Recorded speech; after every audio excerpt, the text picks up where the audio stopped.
Good evening students. आज हम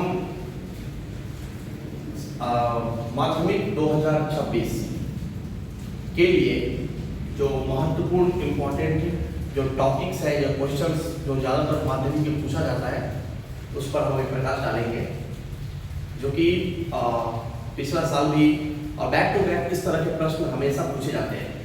तो अभी हमारा जो मेन जो टॉपिक है वो है एंटी पार्टीशन मूवमेंट यानी बंग भंग आंदोलन। इस पर हम प्रकाश डालने जा रहे हैं। बंग भंग आंदोलन 1905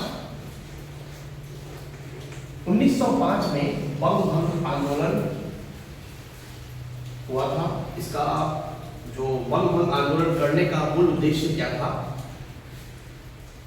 इसका सबसे बड़ा मूल उद्देश्य था क्योंकि एक बंगाल जो कि एक बहुत बड़ा प्रांत था, एक कहा जाए तो पूरा का पूरा एक बहुत बड़ा प्रांत था, और बंगाल में राष्ट्रवाद उस दौर में कूट कूट कर भरा हुआ था। हर एक नागरिक के भीतर में राष्ट्रवाद सबसे पहला प्रथम प्रायोरिटी था, क्योंकि 1885 यदि हम देखें 1885 जब भारतीय राष्ट्रीय कांग्रेस का स्थापना हुआ तब से लेकर के 1905 ये जो 20 साल का जो दौर है यह एक सुनहरा गोल्डन एरा ऑफ भारतीय राष्ट्रीय कांग्रेस को माना जाता है।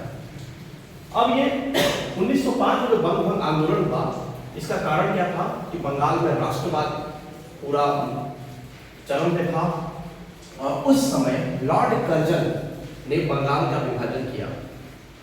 बंगाल का विभाजन करने का उद्देश्य यह था कि बंगाल में धार्मिक सौहार्द को खराब करना, जात के आधार पे हो या धर्म के आधार पे हो, लोगों को बांटने के लिए। उस समय विश्व कवि रविंद्रनाथ टैगोर ने अहम भूमिका निभाया, और उन्होंने सबसे पहला भूमिका निभाया। उन्होंने क्या किया?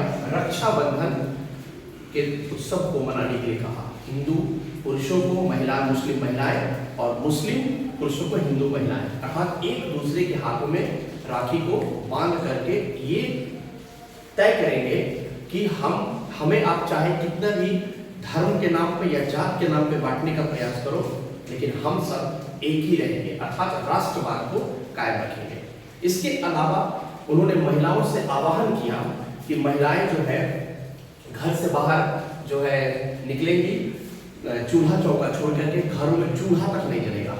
कहने का भाव यह है कि राष्ट्र को संबोधित करने के लिए लोगों में, अर्थात बंगाल की महिलाओं और बंगाल के छात्रों या कहें तो किसानों को या श्रमिकों सभी को जोड़ने का जो बीड़ा उठाया गया, यह सबसे पहला पहल था 1905 का बंग भंग आंदोलन। प्रश्न पूछे जाते हैं, बंग भंग आंदोलन कब हुआ, जिसमें छात्रों की भूमिका क्या थी, किसानों की भूमिका क्या थी, श्रमिक की भूमिका क्या थी, महिलाओं की भूमिका क्या थी।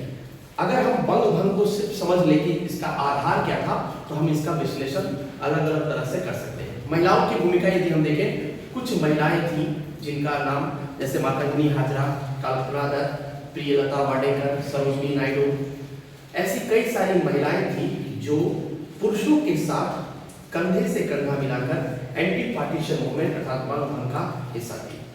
इसके बाद वाले जो नेक्स्ट जो वीडियो बनेंगे उसमें हम लोग जानेंगे नॉन कॉर्पोरेट मूवमेंट, अर्थात गांधी जी के द्वारा भारत की धरती पर सबसे बड़ा आंदोलन, जिसको हम असहयोग आंदोलन कहते हैं। बने रहिए हमारे वीडियो के साथ। धन्यवाद।